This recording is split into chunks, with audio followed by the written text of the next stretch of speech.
think so. You ready, Reverend? I am. All right, here we go. Do it. Stand by.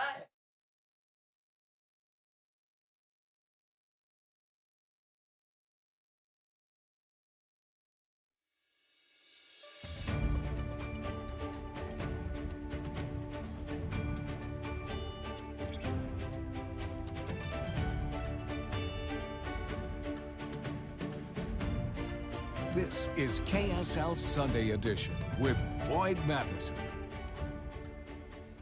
Welcome to Sunday Edition. I am Boyd Matheson. Each Sunday, we attempt to divide the rage from the reason, elevate the conversation, connect the dots, and make the news make sense.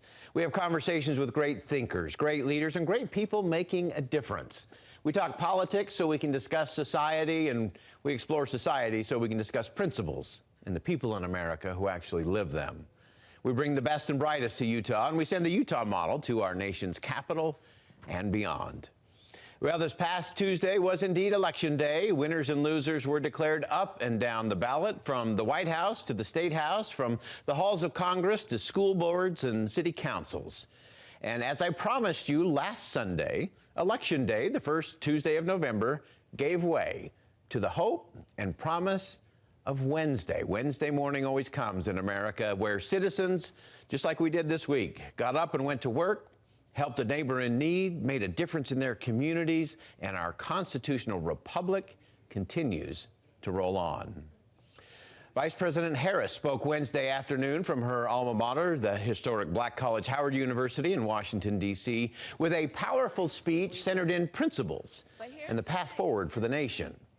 President Joe Biden gave a very thoughtful speech to the nation on Thursday from the Rose Garden with an equally forward-moving, comforting, and compassionate message. Well, I am very pleased to have joining us today Reverend Theresa Dear. The Reverend Theresa Dear is a national board member for the NAACP and a Deseret News contributor based in Illinois. She's an extraordinary author, speaker, influence, and business consultant in human resources. And she's actually one of my favorite thinkers, writers, and make it happen people on the planet. Reverend Dear, welcome to Sunday Edition. Good morning. Thank you for having me. Well, obviously, in the wake of an election, there's a lot of emotions. There's great euphoria on the winners, sad depression, despondency on the losers. And I want to start with something that President Joe Biden said this week that I thought is so inspiring and so instructive. He said, "We don't love America just when we win. We have to love it all the time. And we don't love our neighbors just when they agree with us." Right. You've been both on a campaign trail and in a lot of communities.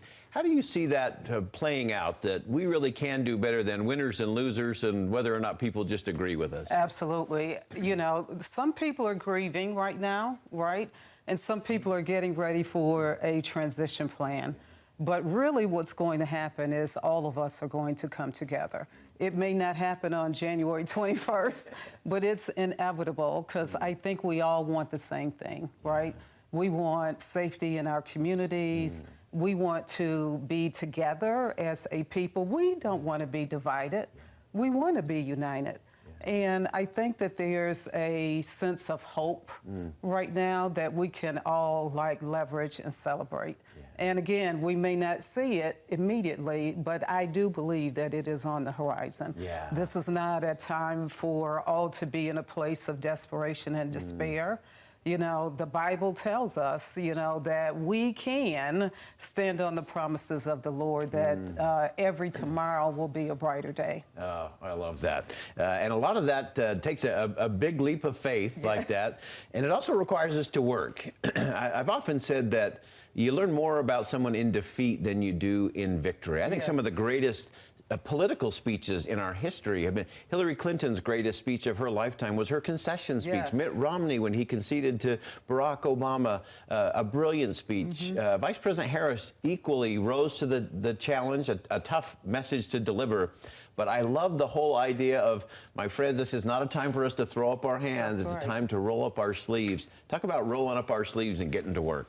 Yeah, it's really, really important. You know, the Bible talks about iron sharpens iron. And what that means is that Vice President Harris's campaign sharpened and made stronger the Trump campaign. You know, you are the leader you are because someone greater and stronger came along and challenged you. And so now we see what is before us as a country, that for some is foreboding. You know, it is scary and intimidating. But this is a time for us to look at what is embodied in hope.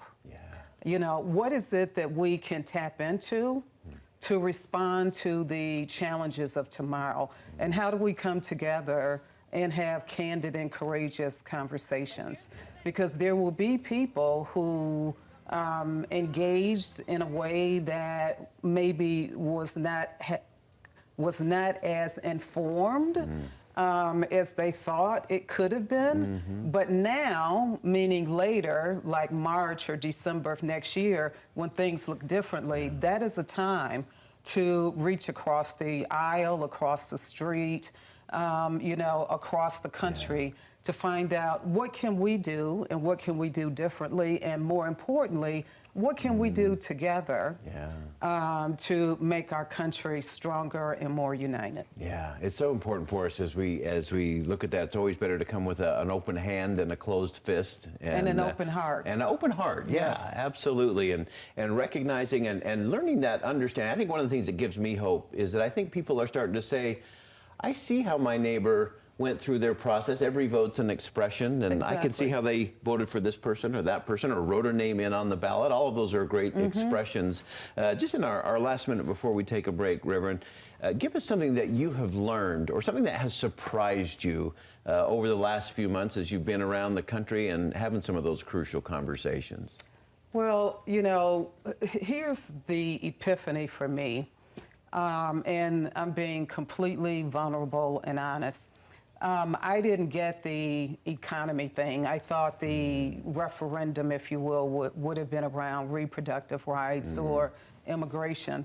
But it was not until I went to the grocery store and saw eggs for $8.99. I can afford it, but what happened for me is I wondered about my neighbor who makes $35,000 a year or $50,000 a year and can't afford $8.99.